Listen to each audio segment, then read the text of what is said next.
Hola, ¿cómo les va? En este video vamos a empezar a ver la síntesis gráfica de mecanismos. En muchos de los problemas de diseño de máquinas se requiere la creación de un dispositivo con ciertas características de movimiento particular.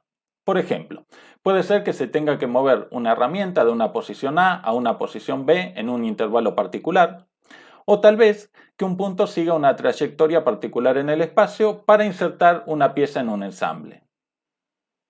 Entonces, vamos a ver algunas técnicas de síntesis simples que nos van a permitir crear soluciones de diseño de eslabonamientos para algunas aplicaciones cinemáticas típicas. Para eso vamos a empezar definiendo generación de función, que es la correlación de un movimiento de entrada con un movimiento de salida del mecanismo. Fíjense qué interesante este mecanismo que me permite obtener la tangente de un cierto ángulo. Entonces, ubicando este cursor en un ángulo dado, obtengo a la salida la tangente de ese ángulo. O este otro mecanismo, donde ubicando el cursor en un cierto valor de u, obtengo a la salida el logaritmo de u. Bueno, salvo en el caso de levas, la generación de función ya no es tan habitual como en otras épocas, y por eso no lo vamos a ver con detalle. La generación de trayectoria es el control de un punto en el plano para que siga una trayectoria prescripta, como podemos ver en esta animación de acá, donde este punto sigue esta trayectoria. Pero en este caso no se hace ningún intento por controlar la orientación del eslabón que contiene el punto de interés. Lo único que me interesa es la ubicación del punto sin importar la orientación del eslabón. La generación de movimiento es el control de una línea en el plano de modo que asuma un conjunto prescripto de posiciones secuenciales. A diferencia del caso anterior, ahora sí me interesa la orientación del eslabón, como podemos ver en este ejemplo de acá. Fíjense que en el caso de esta batea me interesa que mantenga una cierta orientación. Y lo que estoy fijando es que el eslabón verde pase por estas tres posiciones. ¿Sí? Esta posición primero, después esta y después esta otra posición. Tal como dice esta diapositiva, la síntesis dimensional es la determinación de las dimensiones de los eslabones necesarios para lograr los movimientos deseados. Entonces, vamos a ver ahora algunos métodos que nos van a permitir diseñar mecanismos mediante métodos gráficos. Vamos por el primer caso. Supongamos que nos piden diseñar un mecanismo manivela balancín. El requisito es que este balancín está articulado en este punto O4 y tiene que pasar de esta posición a esta otra posición, tardando lo mismo en avanzar que en retroceder, para una manivela que gira a una velocidad constante. Entonces, acá tenemos este balancín dibujado en las dos posiciones extremas. Lo primero que vamos a hacer es trazar una recta que pase por los puntos B1 y B2. Yo en este caso la voy a extender hacia este lado, pero la podría extender hacia el otro lado, es lo mismo. A continuación vamos a buscar el punto medio del segmento B1 y B2 y vamos a trazar una bisectriz hasta el centro O4. Para eso vamos a trazar dos arcos, uno con centro en B1 y otro con centro en B2. Y después trazamos una recta que pase por la intersección de esos dos arcos. De esa forma encuentro el punto medio del segmento B1 y B2 y la recta trazada es normal a ese segmento. Ahora elegimos un punto conveniente sobre esta recta que pasa por B1 y B2 y ubicamos ahí el centro de rotación O2 de la manivela. Con esto queda definida la longitud del eslabón 3, o sea, la longitud del acoplador. Por otro lado, esta distancia de acá me define el radio de la manivela, o sea, del eslabón 2. Entonces, con este radio trazamos un círculo con centro en O2. De esta forma me quedan definidos los puntos A1 y A2, que son las posiciones de agarrotamiento o colinealidad entre la manivela y el acoplador. Entonces fíjense que cuando la manivela esté ubicada en el punto A1, el acoplador va a ir desde A1 hasta B1. Y cuando la manivela esté ubicada en el punto A2, el acoplador va a ir desde A2 hasta B2. Tal como se muestra acá, la longitud del eslabón 3, o sea del acoplador, es la misma que habíamos definido acá abajo. Como dijimos que la manivela gira a velocidad constante, entonces el tiempo que tarda en ir desde A1 hasta A2 es el mismo que tarda en ir desde A2 hasta A1. Por eso el tiempo de avance del balancín va a ser el mismo que el tiempo de retroceso del balancín. El siguiente punto sería encontrar la condición Grashof, para verificar que realmente se trata de un mecanismo manivela-balancín. En el caso de que no se verifique que sea un mecanismo Grashof, lo que puedo hacer es alejar más el centro de rotación O2 y volver a repetir los pasos. Por último, siempre me conviene hacer un modelo real, ya sea en cartón, madera o cualquier otro material que me permita verificar que funciona correctamente, ya que si el ángulo de transmisión es muy chico se podría llegar a trabar. Entonces, en esta imagen podemos ver cómo quedaría el mecanismo. Fíjense que el eslabón 1 es el que va desde O2 hasta O4. El eslabón 2 es la manivela, el eslabón 3 es el acoplador y el eslabón 4 es el balancín. A este conjunto, manivela y acoplador, lo vamos a llamar diada y lo vamos a usar también en los ejemplos que siguen. Acá tengo este mecanismo y podemos ver que funciona tal como queríamos, pasando el balancín de una posición a la otra. Bien, supongamos que ahora quiero trazar una línea en el eslabón del balancín y que esa línea pase de esta posición C1D1 a esta posición C2D2. Entonces, tengo que encontrar el centro de rotación de ese balancín y a ese centro de rotación lo vamos a llamar rotopolo. Entonces, lo único que tengo como dato de entrada es que mediante un movimiento de balancín, esta recta pase de esta posición inicial a esta posición final. Lo primero que vamos a hacer es trazar una línea que vaya desde C1 hasta C2 y por el punto medio vamos a trazar una recta perpendicular. Ya vimos en el ejemplo anterior que usando dos arcos de circunferencia del mismo diámetro podemos trazar una recta que pase por el punto medio y sea perpendicular a este segmento. De la misma forma trazamos un segmento que vaya desde D1 hasta D2 y por el punto medio de ese segmento trazamos una recta perpendicular. El punto donde se cruzan las dos rectas es el centro de rotación del balancín O4, que también podemos llamar rotopolo. ¿Sí? Entonces, el balancín tendría una forma que va desde O4 hasta C1 y D1, como está dibujado acá en color negro. Y al rotar pasaría a esta otra posición que está marcada en color gris, que va desde O4 a C2 y D2. A este balancín le podría colocar una diada, o sea, una manivela y un acoplador, tal como vimos en el ejemplo anterior. De esa forma tendríamos este mecanismo manivela-balancín, donde este es el eslabón 1, que va desde O2 hasta O4, esta es la manivela o el eslabón 2, este es el acoplador o eslabón 3 y este es el balancín o eslabón 4. Y como vemos, el balancín pasa de esta posición C1D1 a esta otra posición C2D2. Y acá tengo hecho en madera ese mismo mecanismo, ¿sí? Y podemos ver que el balancín pasa por esas dos posiciones que establecimos anteriormente. Bueno, de la misma manera que logré con el movimiento del balancín que esta línea pase de esta posición a esta otra, también lo podría lograr usando el movimiento de un acoplador. En ese caso, generalmente voy a tener un mecanismo de 4 barras, pero que en lugar de ser manivela balancín va a ser triple balancín. Entonces, vamos a ver ahora cómo podríamos lograr ese movimiento con un acoplador. Entonces, lo que voy a buscar para este caso es que mi acoplador o eslabón 3 pase de esta posición inicial C1D1 a esta posición final C2D2. Y el procedimiento es bastante similar al que vimos en el ejemplo anterior. Lo primero que vamos a hacer es trazar una línea que vaya desde C1 a C2 y por el punto medio de esa línea vamos a trazar una recta perpendicular. Sobre esa recta selecciono un punto cualquiera para que sea el pivote fijo O2, que va a ser el centro de rotación del eslabón 2. De esa manera, cuando el segmento CD esté en esta posición, mi eslabón 2 va a ir desde O2 hasta C1. Y cuando el segmento CD esté en esta otra posición, mi eslabón 2 va a ir desde O2 hasta C2. De la misma forma trazamos una línea que vaya desde D1 a D2 y por el punto medio de esa línea trazamos una recta perpendicular. Sobre esa recta selecciono un punto cualquiera para que sea el pivote fijo O4, que va a ser el centro de rotación del eslabón 4. De esa manera, cuando el segmento CD esté en esta posición, mi eslabón 4 va a ir desde O4 a D1. Y cuando el segmento CD esté en esta otra posición, mi eslabón 4 va a ir desde O4 a D2.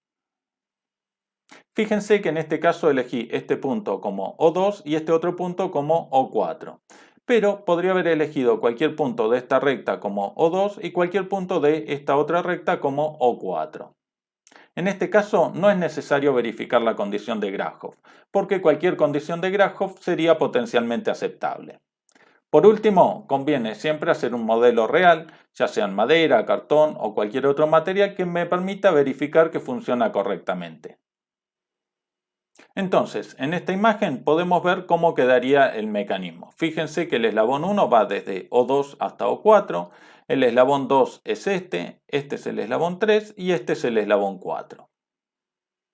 A este mecanismo le podría colocar una diada, o sea, una manivela y un acoplador, tal como vimos en el ejemplo anterior, para que me restrinja el movimiento del mecanismo. De esta forma tendríamos un mecanismo de 6 barras, donde este acoplador sería el eslabón 5 y esta manivela sería el eslabón 6. Acá tengo este mecanismo y podemos ver que funciona tal como queríamos, pasando el acoplador de una posición a la otra. Entonces, hasta ahora vimos que para que esta línea pase de esta posición inicial a esta posición final, podemos usar un movimiento de balancín o un movimiento de acoplador como en este caso de acá. Bueno, ahora vamos a complicar un poquito más el problema. Y lo que voy a buscar en este caso es que mi acoplador o eslabón 3 pase de esta posición inicial C1 de 1 a esta otra posición C2 de 2 y finalmente a esta posición C3 de 3. El procedimiento que vamos a usar es muy similar a lo que estuvimos viendo. Lo primero que vamos a hacer es trazar una línea que vaya desde C1 a C2 y por el punto medio de esta línea trazamos una recta perpendicular. De la misma manera trazamos una línea que vaya de C2 a C3 y por el punto medio de esta línea trazamos otra recta perpendicular. Donde se cortan estas dos perpendiculares, o sea, esta línea con esta otra línea, queda definido el punto O2, que va a ser el centro de rotación del eslabón 2. Entonces, según la posición del acoplador, el eslabón 2 va a adoptar esta posición, que va desde O2 a C1, o esta otra posición desde O2 a C2, o esta otra posición que va desde O2 a C3. De igual forma, trazamos una línea que vaya desde D1 a D2 y por el punto medio de esta línea trazamos una recta perpendicular. Y una línea que vaya desde D2 a D3 y por el punto medio de esta línea trazamos otra recta perpendicular. Donde se cortan las dos perpendiculares, o sea, esta recta con esta otra recta, queda definido el pivote fijo O4, que va a ser el centro de rotación del eslabón 4. Entonces, según la posición del acoplador, el eslabón 4 va a adoptar esta posición desde O4 a D1 o esta otra posición desde O4 a D2 o esta otra posición desde O4 a D3. A diferencia del ejemplo anterior, como en este caso el acoplador tiene que pasar por tres posiciones definidas, eso me agrega una restricción y ya no voy a poder elegir la ubicación de los centros de rotación O2 y O4. Entonces, en esta imagen podemos ver cómo quedaría el mecanismo, con el eslabón 1 que va desde O2 a O4, este es el eslabón 2, este el eslabón 3 y este el eslabón 4.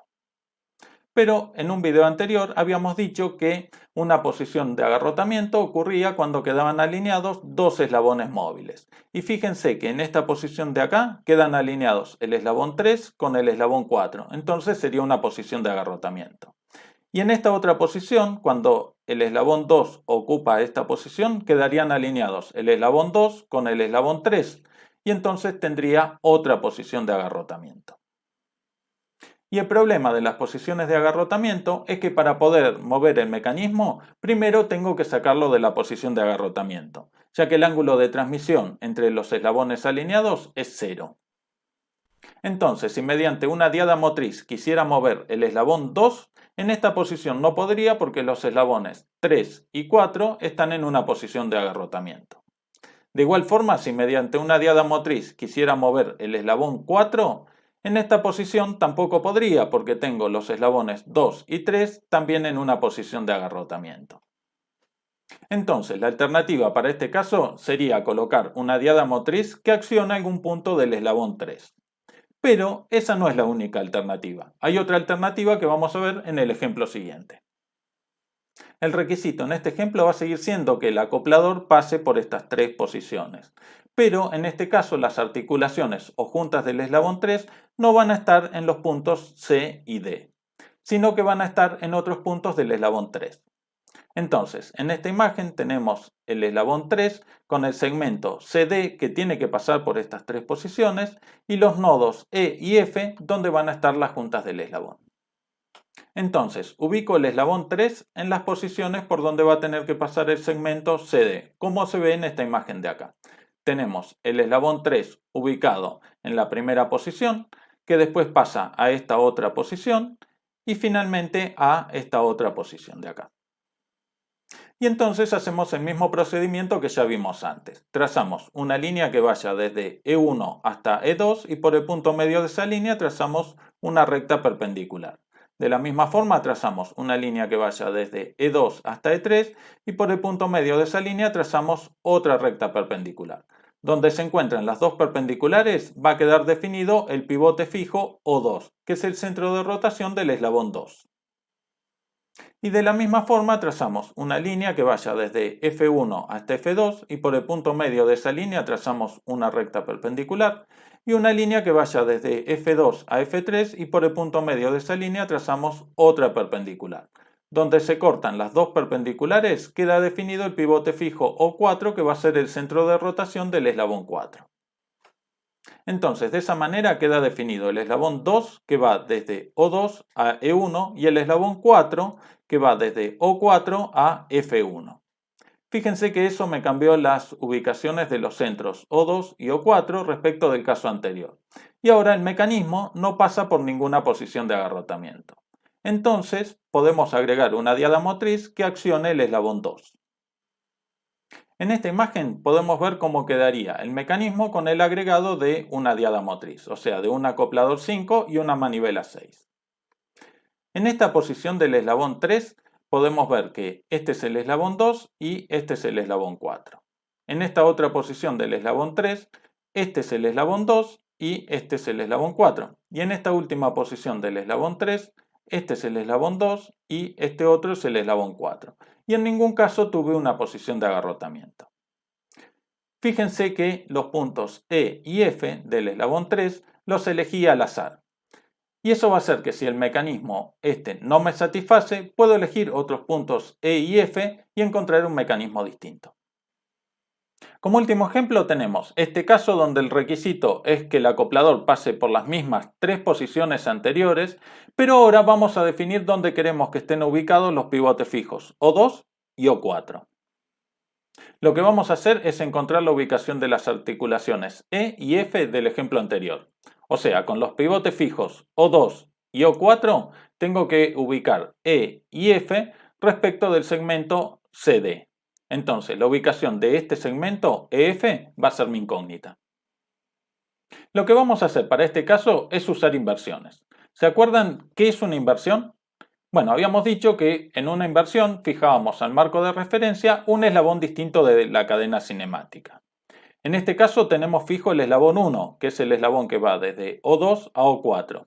Y el eslabón 3 o el acoplador tiene que pasar por estas tres posiciones. Entonces, como inversión vamos a fijar el acoplador y dejar libre el eslabón 1.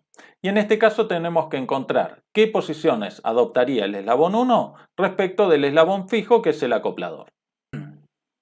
Para eso tenemos que fijar la posición del acoplador en alguna de sus posiciones y en este caso vamos a fijarlo en la posición C1-D1.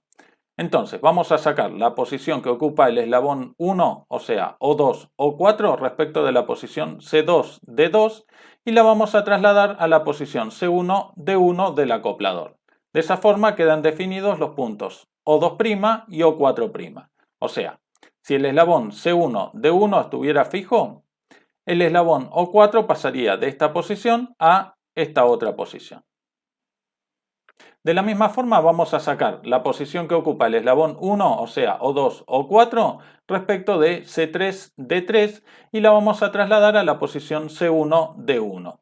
De esa manera tenemos este punto y este otro punto. Entonces, originalmente tenemos el eslabón 1 que está fijo y el acoplador que pasa por estas tres posiciones.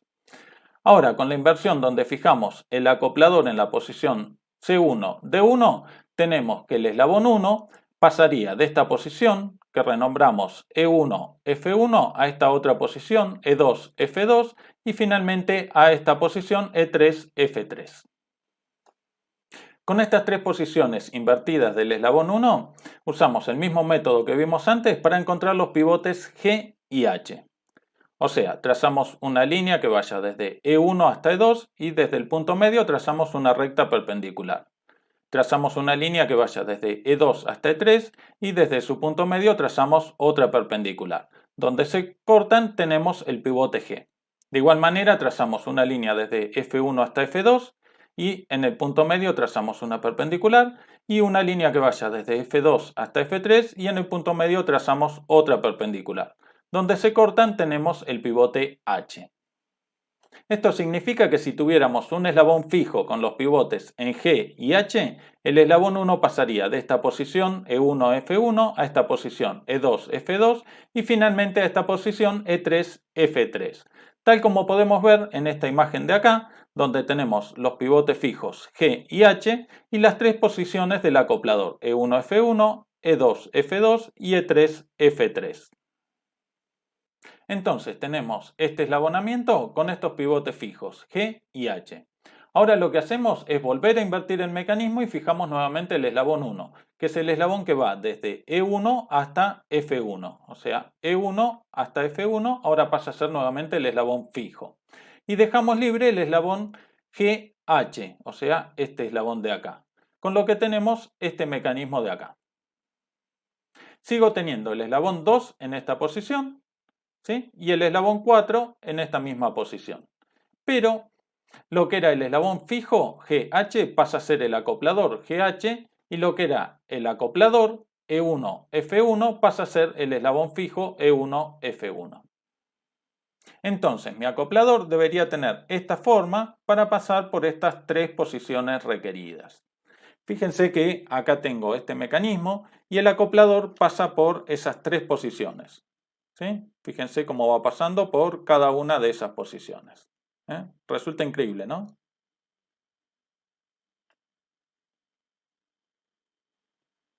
Entonces, teníamos estas tres posiciones por donde debía pasar el acoplador y también estaban definidas las posiciones de los pivotes fijos O2 y O4. Y con este mecanismo estaríamos cumpliendo con esas condiciones.